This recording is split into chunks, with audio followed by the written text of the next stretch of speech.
Bienvenue à toi pour cette nouvelle capsule vidéo sur les pas de Néhémie. Dans cette nouvelle édition, on va voir ensemble plusieurs points importants sur la manière dont Néhémie continue d'être le leader de cette entreprise incroyable de reconstruire toutes les murailles de Jérusalem.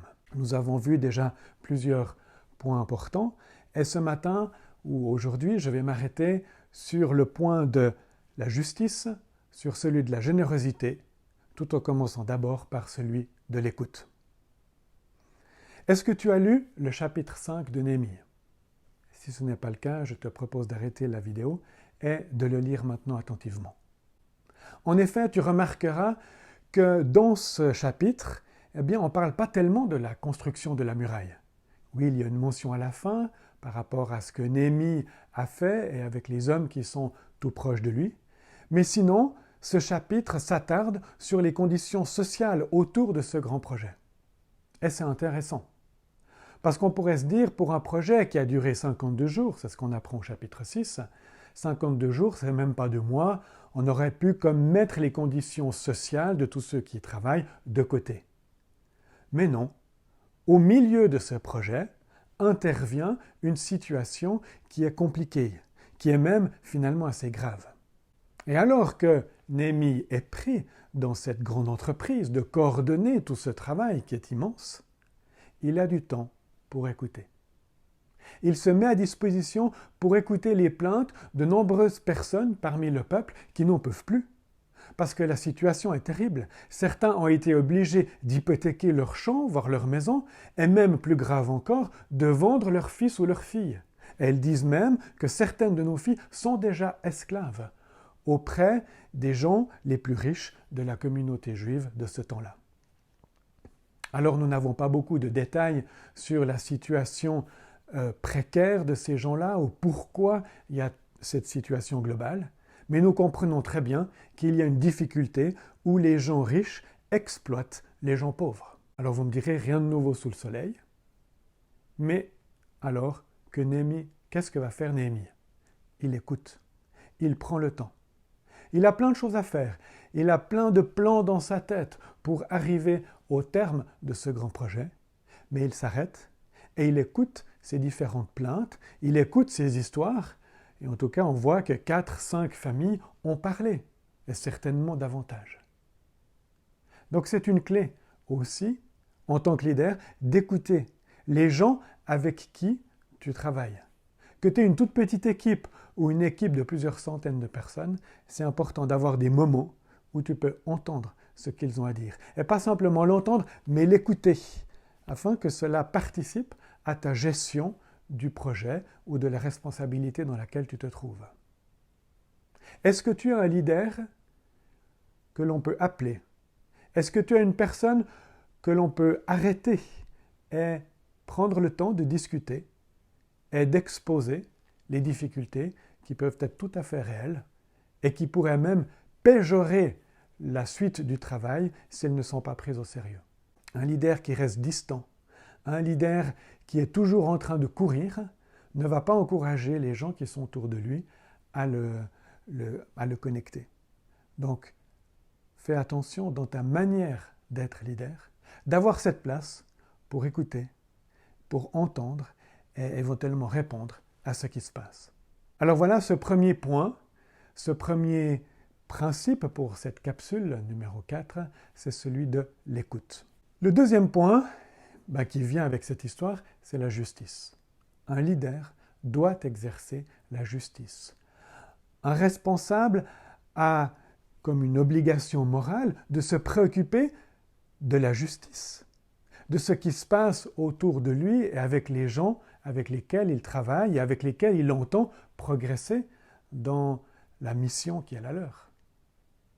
Et là, il y avait un problème entre ceux qui possédaient des terres, ceux qui avaient de l'argent, des possessions, et ceux qui n'en avaient presque pas, et qui se trouvaient dans une précarité, et cette précarité était augmentée par l'attitude des plus riches, qui imposaient des taux de rémunération de l'argent, qui imposaient un esclavage, et donc une situation intenable. Et Néhémie, et c'est intéressant dans le texte, il dit qu'il est très irrité en entendant tous ces faits. Et en fait, cette irritation va l'aider à réagir et à se positionner et à convoquer les notables et leur dire, cache, que ça ne va pas ce qu'ils font et qu'ils doivent changer et qu'ils doivent rendre ce qu'ils ont volé.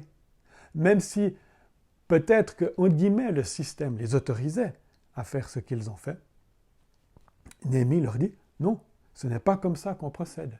Et alors qu'on poursuit notre mission de reconstruction des murailles, alors que l'on veut honorer Dieu en faisant tout ce travail, notre manière d'être et nos relations les uns avec les autres sont aussi primordiales et doivent refléter Dieu. Donc la compassion les uns pour les autres doit être marquée. Le nom de Néhémie signifie consolation. Et je trouve que cela va bien de le mettre dans ce chapitre. Néhémie participe à une consolation non seulement, on va dire, de la ville qui est restaurée, mais aussi des gens qui sont là, en rétablissant des rapports sociaux, des relations qui vont être meilleures et qui vont permettre aux gens de ne pas se plaindre à Dieu ou à d'autres personnes, en l'occurrence Néhémie, mais de pouvoir mieux vivre et de prendre soin de leur famille et de leurs enfants. Tous ces gens-là sont consolés. Toute cette situation fait preuve d'une grande consolation et on voit que Néhémie, dans ce sens-là, porte bien son nom. Quel est ton nom? Peut-être que c'est une signification qui peut aussi t'aider à orienter ta mission, mais en tout cas, en tant que leader, prends le temps d'écouter, prends le temps, une fois que tu as écouté, de prendre des dispositions pour que la justice soit exercée. Et nous en arrivons au troisième point, qui est celui de la générosité. J'aime beaucoup lire comment Néhémie a agi. Et finalement, en reprenant les notables, il leur dit, mais regardez, comment moi je me comporte. Et alors que je suis engagé corps et âme pour ce projet de reconstruction des murailles, j'ai aussi donné de mes biens pour permettre à ce projet de continuer. Et il est même mentionné que Néhémie, chaque jour, reçoit 150 personnes à sa table, et donc qu'il tue un bœuf et d'autres animaux pour nourrir toutes ces personnes. C'est assez incroyable. Et il dit bien, il a pris cela sur ses biens. Donc Néhémie avait de l'argent, il en avait apparemment gagné suffisamment en tant qu'échanson du roi, tant mieux. Et il n'essaye pas de faire juste fructifier son argent pour en avoir encore plus, mais il réalise que, ayant reçu tout cela, ou gagné tout cela d'une manière ou d'une autre, eh bien il peut en faire profiter cette cause qu'il a à cœur et que Dieu lui a donnée. Donc au contraire de la cupidité, qui était celle des notables de l'époque, lui, il exerce la générosité. Alors c'est une générosité qui a d'abord été de temps, d'énergie, où il a même quitté la mission ou le travail qu'il faisait sous l'Empire pour aller à Jérusalem. Mais on voit qu'il y a aussi une générosité simplement en termes d'argent, en termes de finances. Néhémie a beaucoup et alors il partage. Là où tu te trouves, qu'est-ce que tu peux partager? La générosité sera une marque de ton leadership.